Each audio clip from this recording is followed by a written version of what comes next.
What if the scariest moment of your life wasn't a ghost sighting or a shadow lurking in the dark, but a real person, someone who didn't just watch you, but wanted something from you, something twisted? Hi, my name is Sheena, and this is the true story of the most terrifying day of my life. A day that changed the way I see people forever. A week before it all happened, I went to the mall, exhausted from my schedule as a full-time nursing student and part-time restaurant worker. My feet ached, and I needed a new pair of comfortable shoes. That's how I ended up at Foot Locker. Inside, a middle-aged man in a green shirt greeted me with an unsettling enthusiasm. "Hi, we're having a buy one, get one half price sale," he said, smiling too wide. I told him I just needed something comfortable. Style didn't matter. But as he helped me, I noticed something off. He kept staring at me. Not just a casual glance, this was something deeper. Like he knew something I didn't. I ignored the creeping discomfort and let him measure my size. "You probably need an 8, but a 7.5 might work," he muttered. I found that odd because I knew my exact size. Then he frowned. "We don't have your size in stock," he said, voice unusually tense. "But I can order them for you." I hesitated, but I agreed. He seemed almost desperate, but I brushed it off. As I left the store, something else unnerved me. The other employees were watching me. Their expressions were unreadable, but it felt like I was doing something wrong just by existing. Then, as I walked through the nearly empty mall, I had a chilling realization. Someone was following me. I kept turning around, but whoever it was always disappeared around a corner just in time. My heart pounded. Maybe I was imagining it. Maybe I was just tired. But deep down, I knew I wasn't alone. Before we continue, let me ask you something. If you were in my position, feeling like someone was following you, what would you do? Would you confront them, call security, or pretend everything's fine and walk faster? Tell me in the comments. Because what happened next is something I'll never forget. It took me weeks to return to the mall. My schedule was packed, but I finally found time. As I entered Foot Locker, there he was, the man in the green shirt. "Hi, Shaw," he said casually. My blood turned to ice. I'd never told him my name. I forced a smile, assuming he got it from my credit card details. But something felt wrong. He pulled out a shoebox and winked. "Here are your Nikes." I sat down to try them on, my hands shaking slightly. But before I could even move, he knelt before me and started taking off my sandals himself. I froze. His cold fingers brushed against my skin, sending a shudder down my spine. Just as I was about to pull away, a voice shattered the tension. "Hey, we told you, you can't be here." I turned around. The manager. Behind him, other employees stood in a tense line, eyes locked on the man in the green shirt. Something wasn't right. "I'm calling the cops," the manager barked. Then I heard it. The sound of a camera shutter.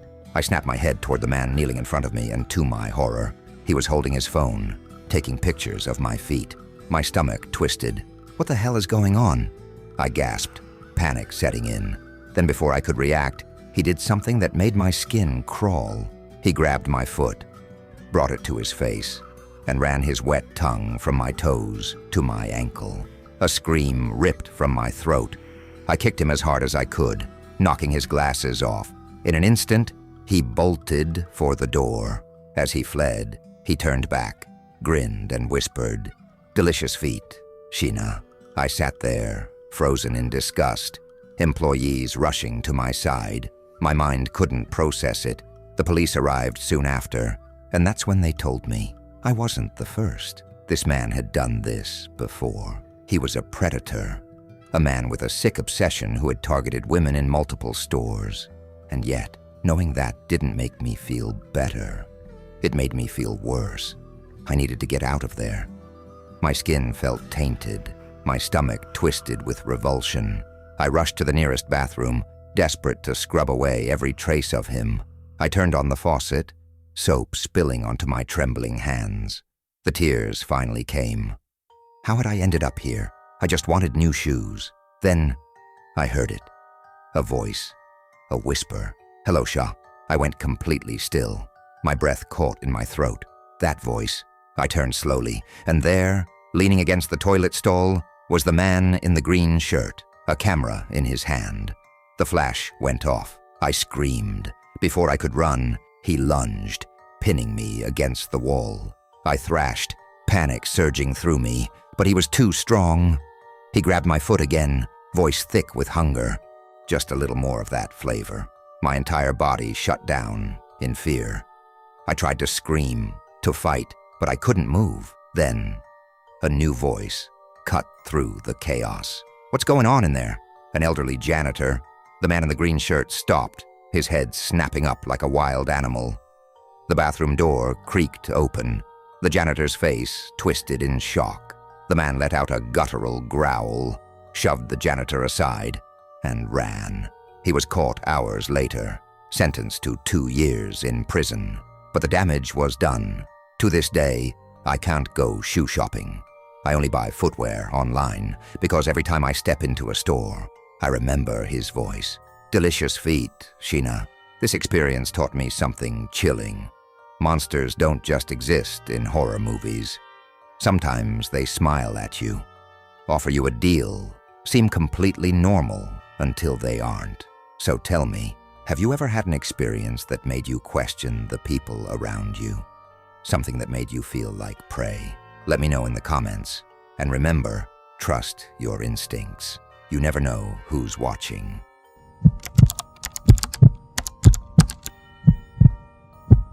You ever have one of those moments where you look back and think, what the hell was I thinking? Because this is one of those moments. Hi, I'm Syria. Yeah, like the country. And before we start, I gotta warn you, I'm not the best storyteller in the world.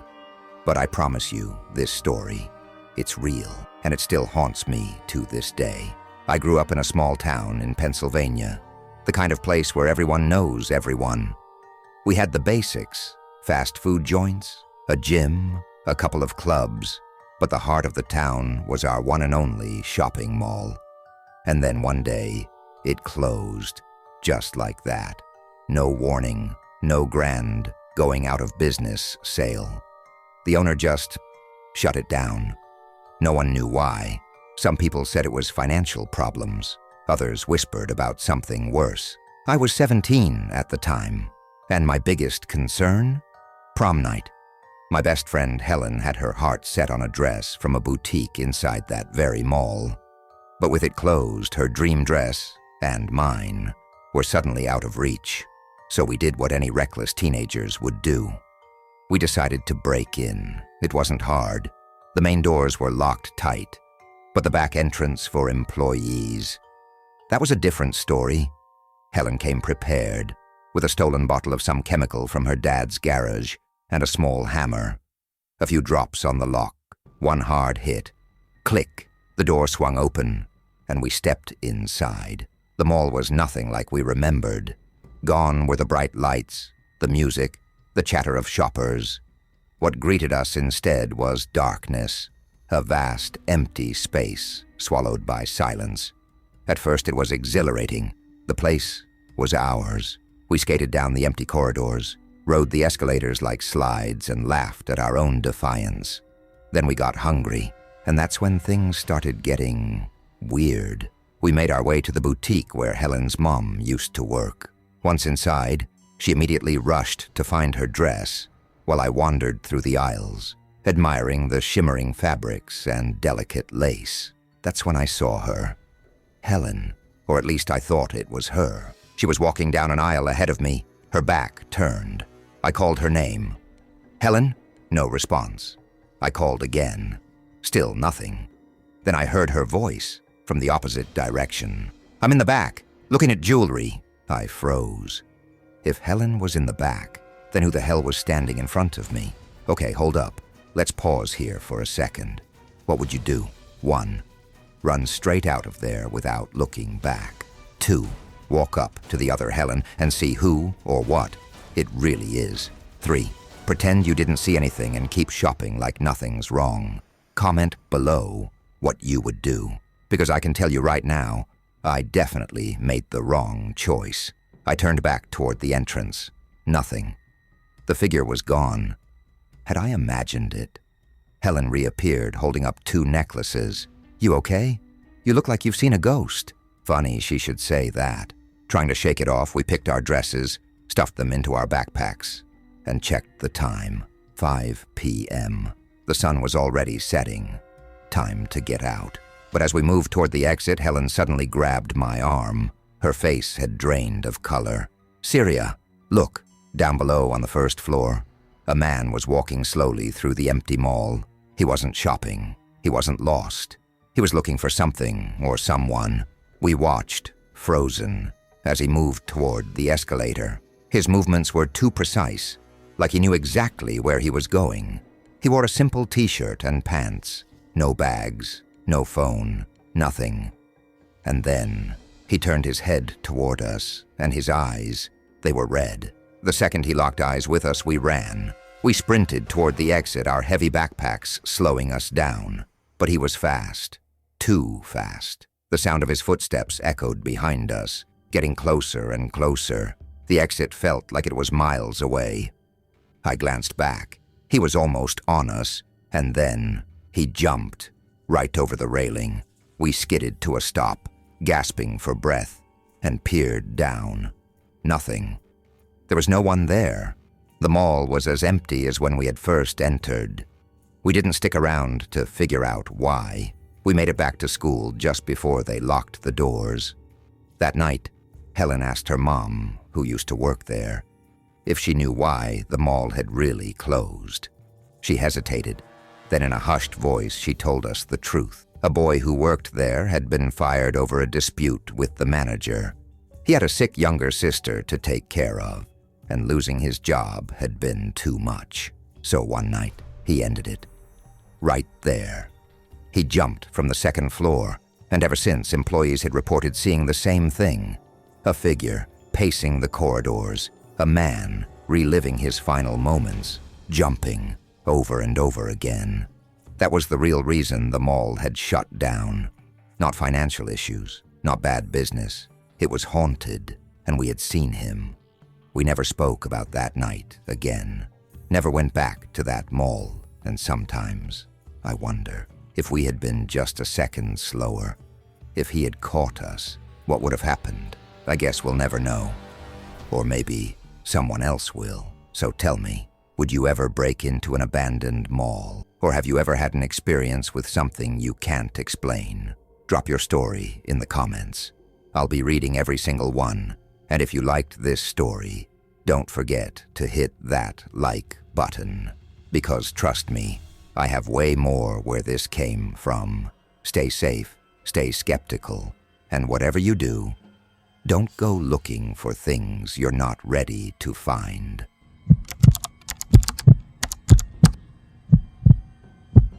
Have you ever worked somewhere that gave you a bad feeling? Like something was just off? Well, let me tell you about my time at a video game store in the mall. A job that seemed perfect at first, until it led me into a mystery darker than I could have ever imagined. This isn't just a story about a missing coworker. It's a story about the secrets that lurk behind the walls of places you think you know. And trust me, by the end, you'll never look at an empty mall the same way again. After struggling to find work, I landed a job at a video game store in the mall. It wasn't exactly what I had envisioned after earning my degree, but hey, at least it paid the bills. A couple of years in, I got promoted to assistant manager. The job was easy enough. Keep the younger employees in check, sell games, and deal with the occasional nightmare customer. But then, Lucy arrived. She was new, beautiful, and trouble. From day one, I knew she wasn't like the others. She had a wild energy, always flirting and laughing, but there was something else, too. Her shadow. No, not her literal shadow. Her boyfriend. That guy was intense, jealous, always watching. If Lucy so much as smiled at someone, he would appear out of nowhere. his dark eyes burning holes through whoever was unlucky enough to catch her attention. But the weirdest part? Lucy liked it.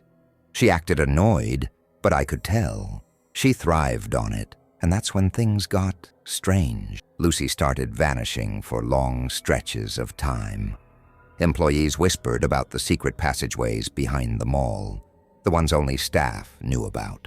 Some said she was using them to sneak around, meeting someone in one of the vacant stores. Her boyfriend grew more erratic, angry, but then one day, she didn't come back. At first, no one thought much of it. Maybe she quit. Maybe she ran off with some guy. But when the police showed up, asking questions, everything changed. Lucy had been reported missing. Let's pause for a moment. If someone you knew disappeared without a trace, what would be your first instinct? Would you assume they ran away? Or would you suspect something darker? Tell me in the comments. What would you do if your coworker just vanished? Days turned into weeks. Whispers turned into rumors. Then January came. A vacant store was being renovated when workers stumbled upon something horrific. The smell hit them first. They assumed it was rotting food, maybe a dead rat in the walls. But when they peeled back an old wooden panel in a storage area, they found her. Lucy's body, frozen, preserved by the winter cold. She'd been there all along, hidden behind the walls of the mall. The news spread like wildfire. The mall became a crime scene. And the biggest question hung in the air. Who did this? All fingers pointed to her boyfriend. He had vanished right after Lucy. Had he killed her in a jealous rage and fled? It seemed obvious, but then came another twist. Lucy had been secretly meeting a coworker, a guy from the gift shop. He was supposed to meet her on the night she disappeared, but she never showed. Scared of being blamed, he never told anyone. Then the final revelation hit like a punch to the gut. A friend of Lucy's boyfriend came forward, confessed everything. The boyfriend had killed her. Rage, jealousy, possessiveness. He couldn't handle the thought of her being with someone else. After he took her life, he fled the country, back to Italy, where he assumed a new identity. But he didn't get away with it. The police caught him weeks later. Years passed. Life moved on. But sometimes, I still see Lucy's photo in old news articles, and I wonder, did she know what was coming? Did she ever feel the danger creeping closer? People will say she was just another girl who got careless, but I don't think that's true. I think she was just looking for someone who would treat her right, and in the end, all she found was a monster. So tell me, have you ever had a bad feeling about someone that turned out to be right? Ever ignored a gut instinct, only to regret it later? Drop your stories in the comments. I'll be reading. And if you ever hear about a missing coworker, just remember, sometimes they never really leave.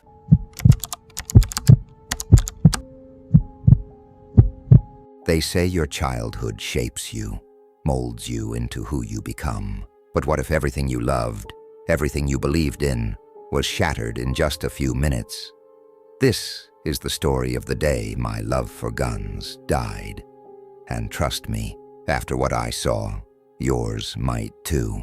It was my 12th birthday. No big party, no crowd of friends.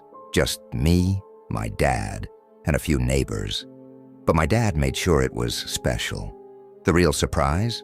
A black 9mm pistol. I still remember the stunned faces of the other parents, like they were silently asking, what kind of father gifts a gun to a 12-year-old? But I didn't care.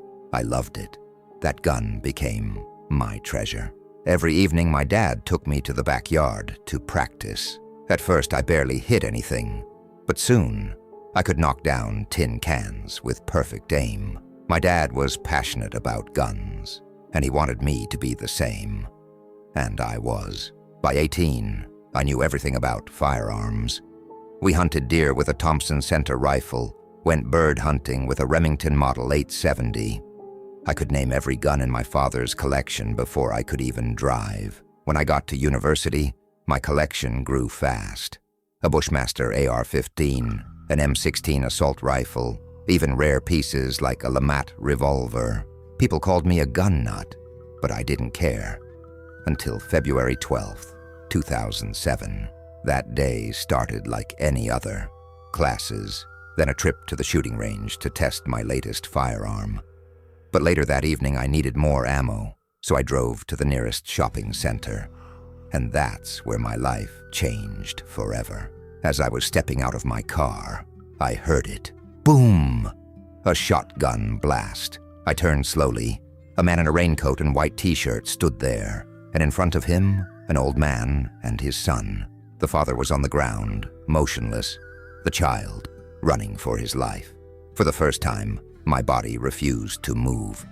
My heart pounded as realization sank in. This wasn't a movie, this wasn't a game. This was real, and guns weren't just thrilling pieces of metal anymore. They were monsters in the wrong hands. Then I saw it, the man heading toward the mall's entrance. I ran inside, screaming, "Call 911! Someone just shot a man!" People stared at me, confused. Some laughed, thinking I was joking. Then, boom, boom, more gunshots, and suddenly the panic spread like wildfire. Now let me ask you something. If you were in my place, standing in a mall with chaos all around, knowing you had a gun in your pocket, what would you do? Would you try to stop the shooter? Would you hide? Or would fear paralyze you? Tell me in the comments, because trust me, I thought I knew the answer too. Until that moment, a burning pain shot through my arm. I looked down.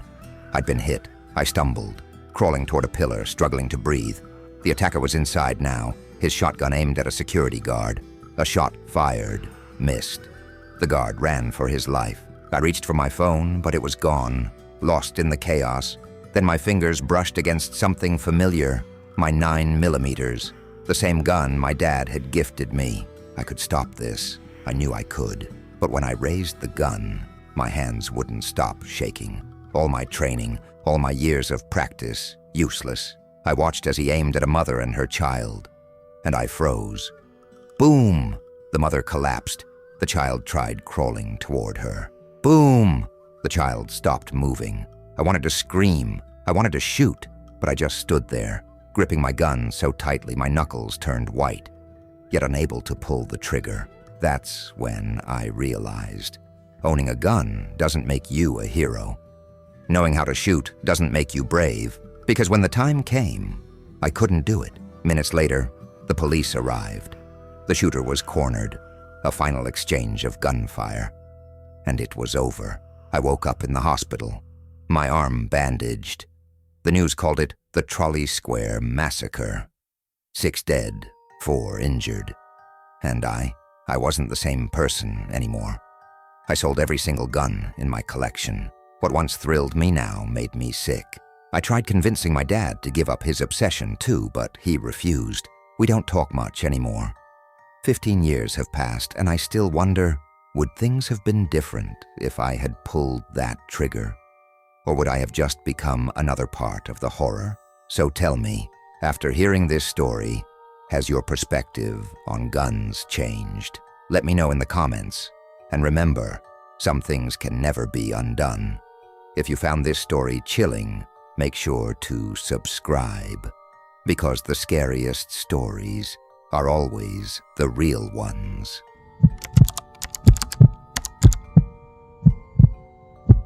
It happened 2 years ago, but even now, I still feel the weight of unseen eyes lingering in crowded spaces.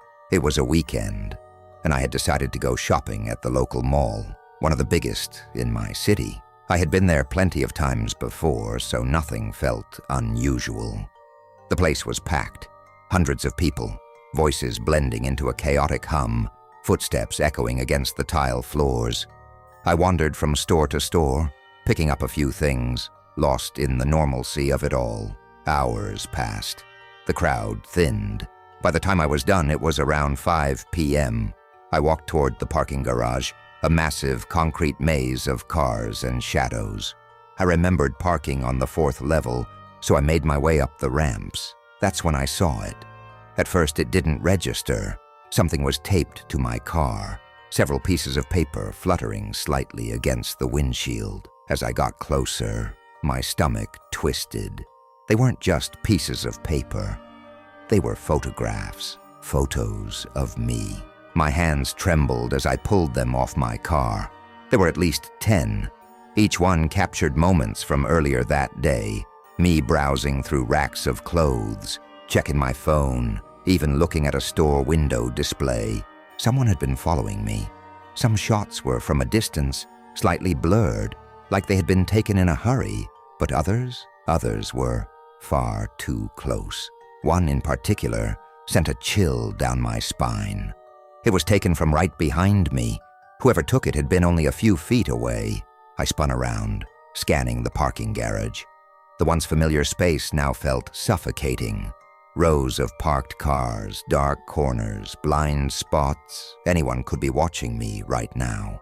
I forced myself to breathe, locked my car doors the second I got inside, and stared at the pictures again. Who would do this? And why? Imagine this happening to you, going about your day, completely unaware that someone is tracking your every move. But here's the real question. If you found disturbing photos of yourself like this, what would be your next move? Would you call the police immediately, drive away, or confront the situation head on? Let me know in the comments. I didn't want to sit there any longer. I had to leave. As I exited the parking garage, my pulse slowed just a bit. The outside world felt safer, more open, but that relief didn't last. A car pulled out from a nearby spot, a dark SUV. At first I told myself it was just a coincidence. It had to be, but as I drove down the road, heading toward the highway, the SUV stayed unnervingly close. I switched lanes. So did they. I turned onto the highway. They followed. I tried to convince myself I was being paranoid. It was rush hour, after all. Plenty of cars were heading in the same direction, but 10 minutes later, when I took my exit near my neighborhood, so did they. That's when my stomach dropped. This wasn't random. This wasn't my imagination. Someone was following me. I couldn't go home. No way. If they knew where I lived, it would be over. I needed to lose them. Think. Then it hit me. I needed to go somewhere they wouldn't dare follow. I quickly pulled up my phone, searched for the nearest police station, and turned in that direction. The SUV stuck close behind, my heart hammering with every turn. But then, something changed. One street before the station, they suddenly slowed down. Then just like that, they were gone. I parked in front of the police station, hands still shaking, and went inside. I showed them the pictures, explained everything. But here's the thing. I hadn't memorized the SUV's license plate. I didn't get a clear look at the driver. There was so little to go on. The police took my report, but without solid details, there wasn't much they could do. For days after, I lived in paranoia. Every time I stepped outside, I felt eyes on me. I couldn't shake the thought. What if they already knew where I lived? Eventually, life went back to normal. I even returned to that mall weeks later, but I never found out who took those photos or why. Was it just a sick joke, a warning, or something far more sinister? I don't know. And that's what terrifies me the most. What do you think really happened? Was it just some creep messing around? Or could this have been something far worse? Let me know your theories in the comments, because to this day, I still don't have an answer.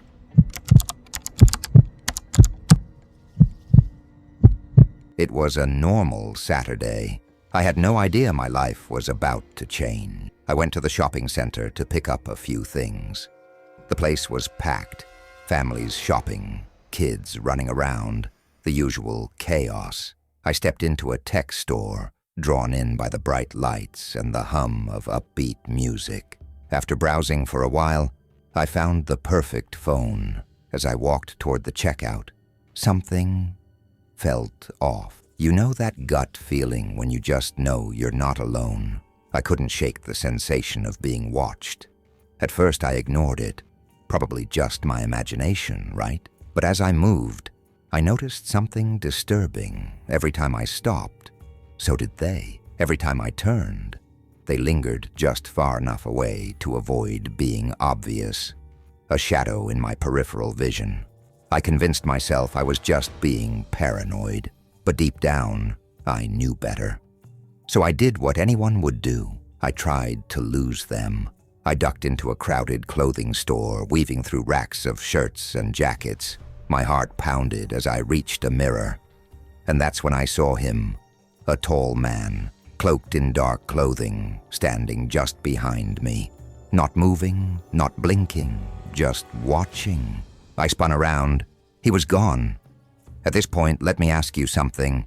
What would you do if a complete stranger started following you in a crowded place? Would you confront them, ignore them, or would you run? Tell me in the comments. I need to know how you'd react. I ran out of the store, but it didn't matter. He was still there. Everywhere I went, he followed.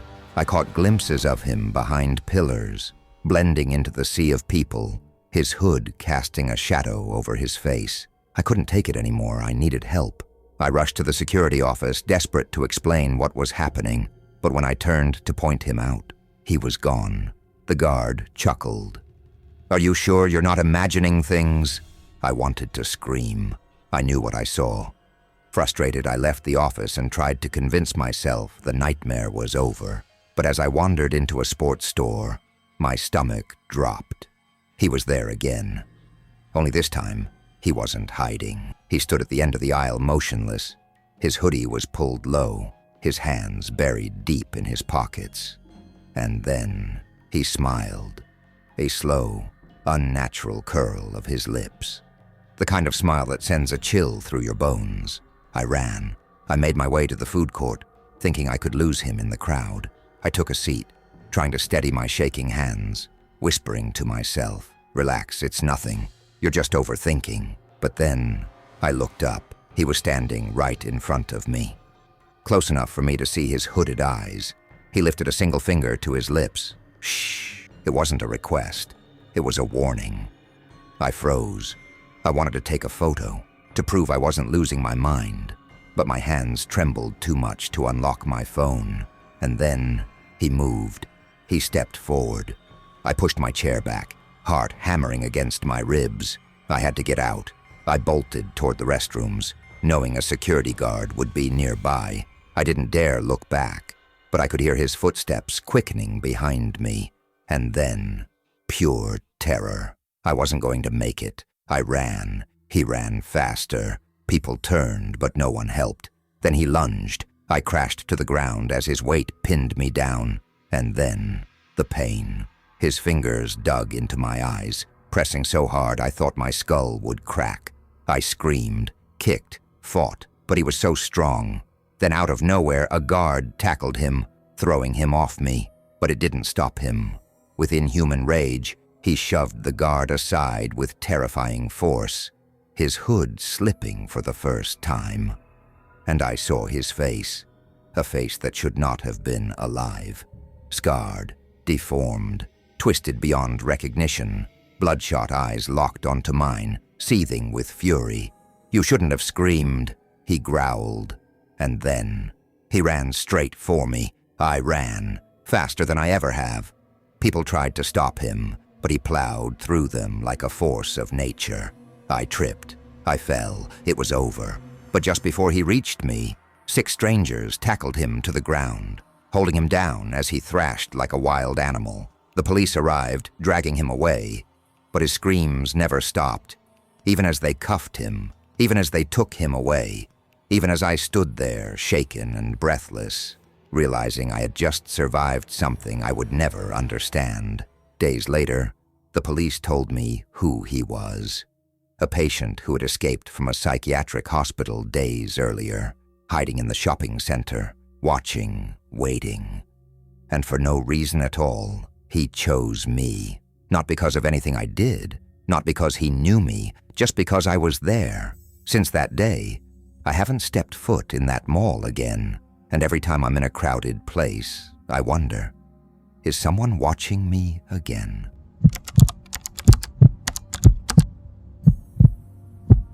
You know that feeling when you sense something is off? When your gut tells you to run before your brain can even process why?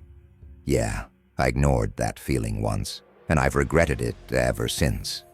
This isn't a ghost story. No demons, no monsters, just real horror. The kind that doesn't vanish when you turn on the lights. Because sometimes, the scariest things aren't supernatural. They're human, and the worst part, I didn't even realize the danger until it was too late. Let me take you back to the day I learned that some nightmares don't end when you wake up. I was 12 years old, at the mall with my dad and younger sister.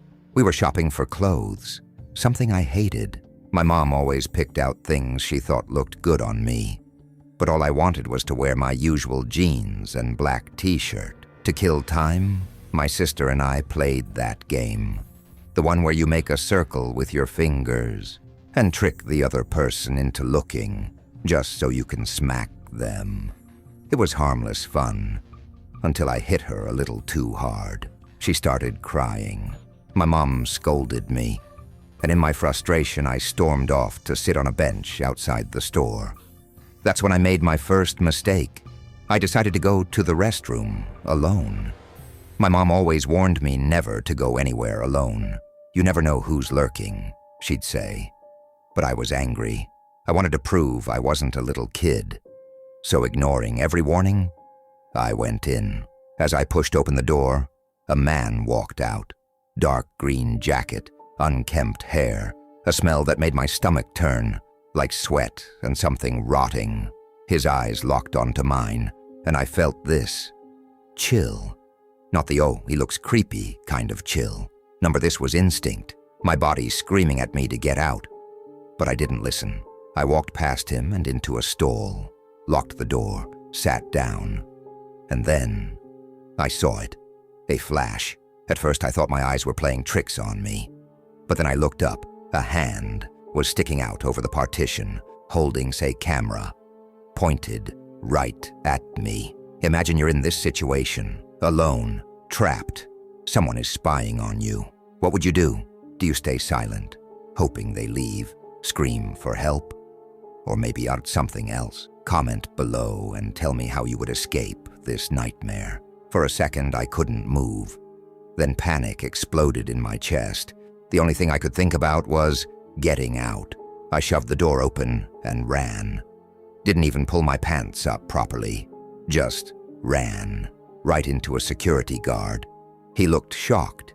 "Hey, kid, what's wrong?" But I didn't stop. I sprinted back to the store, to my dad, and choked out what had just happened. His face changed in an instant. Without a word, he bolted toward the restroom, the security guard following right behind him. Minutes passed. My heart pounded. Then they returned, breathing hard, furious. But the man? Gone.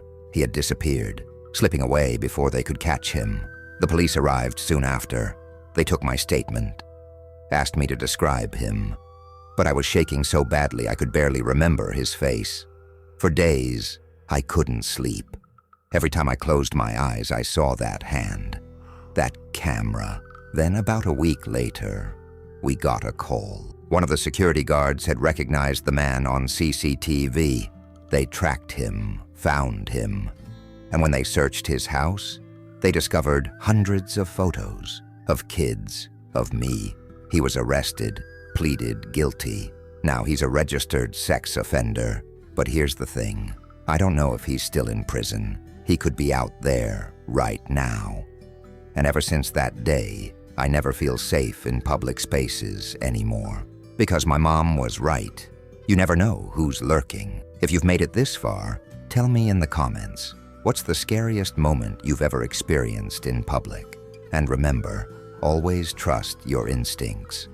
Because sometimes, the real monsters don't hide under your bed. They walk among us.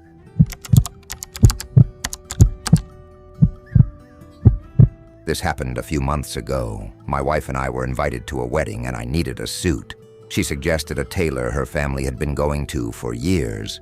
Sounded good to me. I put the address into my GPS and set out after work. But here's where things started feeling off. I worked late that night, so by the time I got there, it was already dark, around 8 p.m. The address led me to an old run-down mall. And when I say run-down, I mean it looked completely abandoned. Hardly any cars in the parking lot, just a couple scattered here and there. I checked the GPS again. This was the place. I laughed to myself, already planning to tease my wife about sending me to a haunted mall. But the tailor's shop was supposedly inside, so I pushed open the entrance doors and stepped in. The silence hit me first. Almost all the stores were shut down. Dark, empty, some with dusty old signs still hanging. The whole place smelled like stale air and forgotten things. And then I noticed something. A single store, an old clothing shop, had its door propped open. That was weird. The place looked like it had been closed for at least a year. Clothes were still inside, but they were scattered, almost like someone had rummaged through them. And then I saw him, a man in a hoodie and jeans, moving through the store. He passed by the window, and the second his eyes met mine, he froze. Then, without a word, he turned and sprinted out of sight. What would you have done? Kept walking? Turned around? Let me know in the comments, because I just kept going, thinking not my problem. I finally reached the tailor's shop. It was the only store still properly open in that whole place. The contrast was unsettling. Warm lights, classical music playing inside, like a tiny bubble of normal in a dead mall. I got my measurements done in about 15 minutes. The tailor was friendly, acted like nothing was strange about operating in a graveyard of a mall. When I left, the silence outside felt heavier. As I retraced my steps through the mall, I glanced back at the clothing store. The door was still open, and standing inside, completely still, was the same man. This time, he wasn't moving. He was just watching me. I forced myself to keep walking, ignoring the unease crawling up my spine. But the moment I passed the store, I heard the door creak open. Then, footsteps. Slow, measured, matching my pace. I didn't look back. I couldn't, but I knew he was following me. As I neared the exit doors, the footsteps got faster. My heart was hammering now. Was he about to run? Was I? Then, bang! The doors behind me slammed open. That was it. I ran. I bolted across the parking lot, hearing his footsteps thunder behind me. I didn't dare look. I just yanked my keys out, hitting the unlock button over and over. I reached my car, flung the door open, and slammed. It shut just as I hit the lock. Bam! The man punched my window. Once, twice, for a split second. I thought it would break. Then I floored it. As I sped off, I saw him in my mirror, just standing there watching me go. I called the cops the moment I was safe, told them everything. But what could they do? He hadn't technically done anything. I told my wife about it later, half joking that she sent me to get robbed. But deep down, I couldn't shake it. Who was that guy? A thief? A lunatic? Or was he just waiting for someone dumber than me who wouldn't run? I had to go back to that tailor later. But this time, I went during the day. And you bet I was watching my back the whole time. So tell me, what do you think his plan was? Would you have handled it differently? Drop your theories in the comments. And if you ever find yourself in an abandoned mall, alone at night, don't ignore that gut feeling.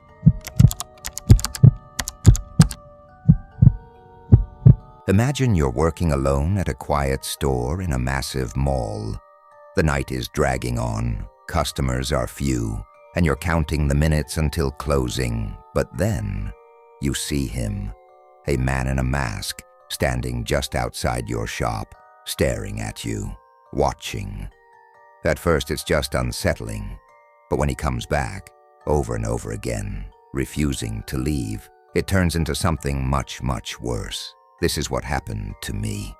And to this day, I still don't know what he wanted. I work at a small perfume shop inside a huge mall, one of those places with endless hallways, stores packed wall to wall. My store is tiny, only big enough for one employee per shift. And tonight, that employee was me. It was a slow day, just a few customers here and there. By the time 5 or 6 p.m. rolled around, the mall was getting quieter. That's when I saw him for the first time. A man walking past the store, wearing a mask. Not a Halloween mask, not a COVID mask, something in between. It wasn't quite a clown mask, but it had that same unsettling grin stretched unnaturally across his face. He stopped, turned, and pressed his face against the glass.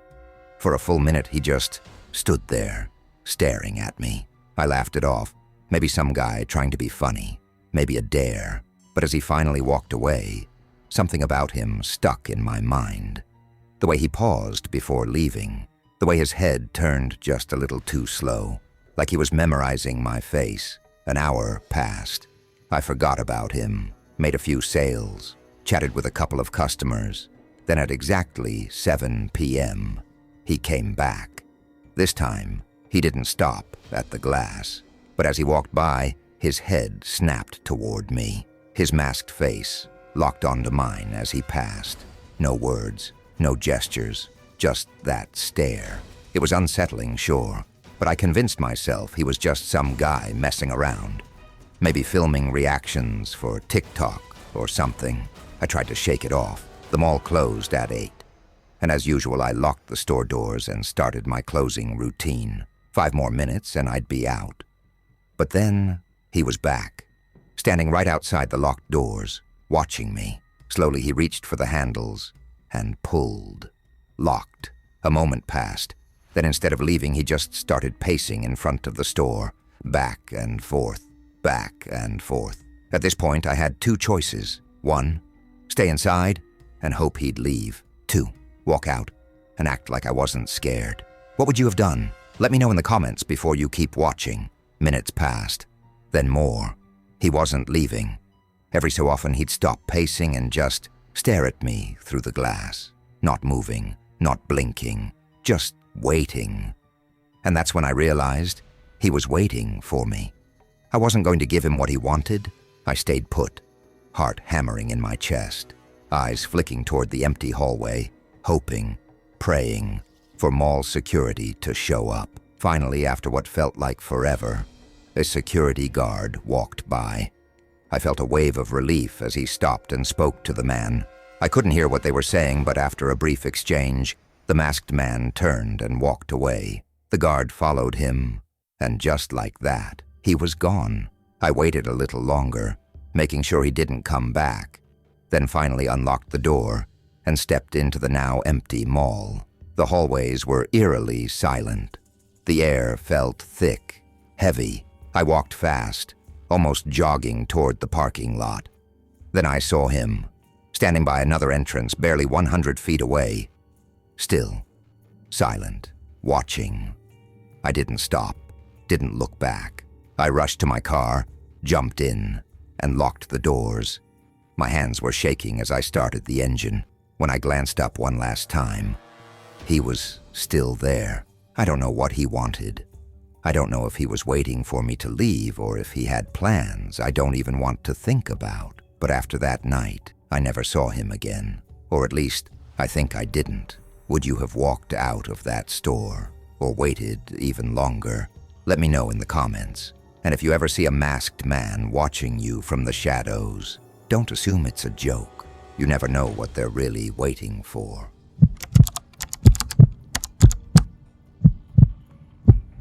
It was a Saturday morning, and my family was headed to the mall. My younger sister wanted to see some celebrity at a meet and greet. I didn't care about that, so while my mom and sister joined the crowd, my dad took me and my youngest sister to the amusement park area. We played arcade games for a while, and everything felt normal. Just another weekend. But then I got hungry. I told my dad I wanted a pretzel, and he gave me some money, letting me go off on my own to get it. It was only supposed to be a 5-minute walk. The mall was packed, people rushing past me in all directions. I walked through the crowd, searching for the pretzel stand, when I suddenly felt a tap on my shoulder. I turned around. A man stood there. He looked normal. Average height, average build. Nothing alarming at first glance, but something about him was off. His smile was too forced. His eyes locked onto mine like he had already decided something about me. "You alone?" he asked. I hesitated. No. My family's here." The man stepped in closer. "I need to talk to you," he said, motioning for me to step to the side. I didn't want to, but my 10-year-old brain wasn't sure what else to do. So I shuffled a few steps away from the main walkway, stopping in front of a store. People still walked past us, but suddenly, it felt like we were in our own little space, cut off from the rest of the world. "What are you doing alone?" he asked again, this time more serious. I told him I was just getting a pretzel, and that's when he said something that made my stomach drop. "I'll buy you one," he said. "Come with me. Now let me pause right here and ask you something. If this had happened to you, right now, as an adult, what would you do? Would you run? Scream? Or would you, for just a second, hesitate? Because back then, I did." My mind raced through everything I had been taught about strangers, about being polite, about not making a scene. Tell me in the comments, what would you have done? Now back to what happened next. I knew better than to follow him. The way he said, "Come with me," wasn't friendly. It was firm, almost like an order. My hands felt cold. My instincts screamed at me. I shook my head. "No, I'm good." I turned and started walking back toward my dad.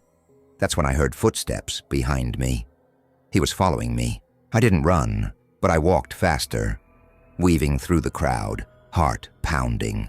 I kept glancing over my shoulder, and for a few seconds, he was still there, staying close. But then suddenly, he stopped, just like that. I disappeared into the crowd, my legs moving on autopilot until I spotted my dad and sister.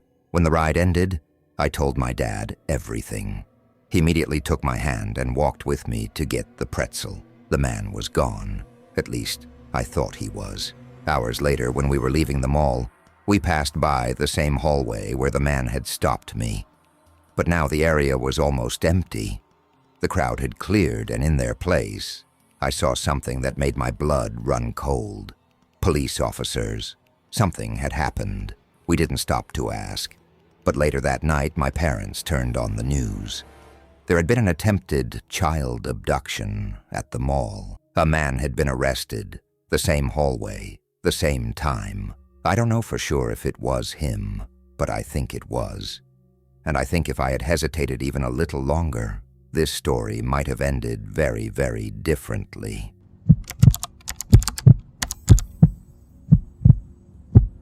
This happened when I was a freshman in high school.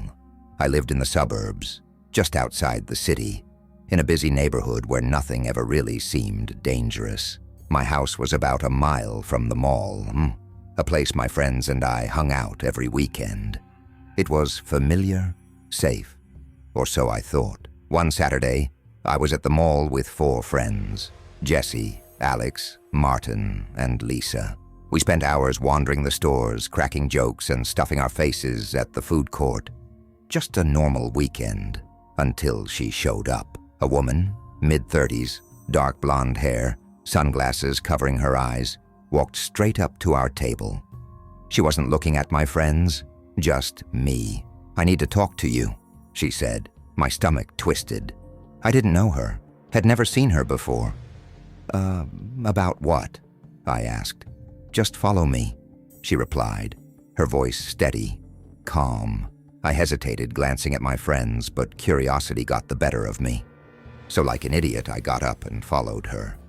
She led me out of the food court, down a side hallway in the mall. At first, I expected her to stop somewhere public, maybe outside a store, but she kept walking, deeper, away from the crowds. The hallway stretched longer than I expected, narrowing as we turned another corner.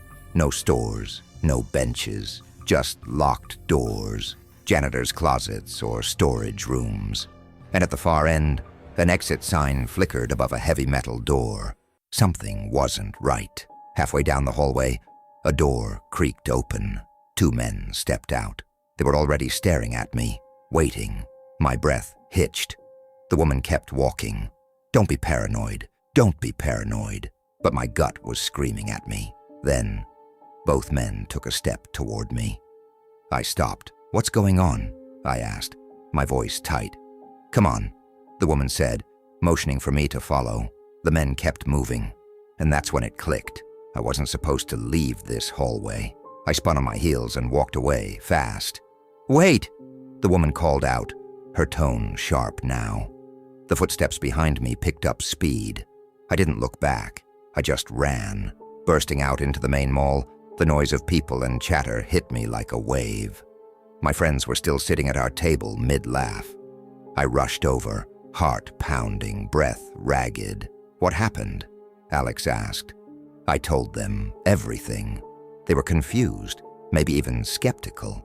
So we all went back to the hallway. But the woman, the men, gone. At first I tried to shake it off. Maybe I had overreacted. Maybe it was just some weird misunderstanding. But then, about 30 minutes later, I saw her again. The woman, watching us, following us. Okay, now I have to ask you something. If this were happening to you, you saw someone watching you, following you, what would you do? Run, confront them, pretend not to notice? Drop your answer in the comments. I want to know how you'd handle this. As for me, we left immediately. I kept glancing over my shoulder the entire walk home, but no one followed. After that, I never saw them again. To this day, I don't know what they wanted. But I do know one thing. If I had taken one more step down that hallway, I might not be here to tell this story.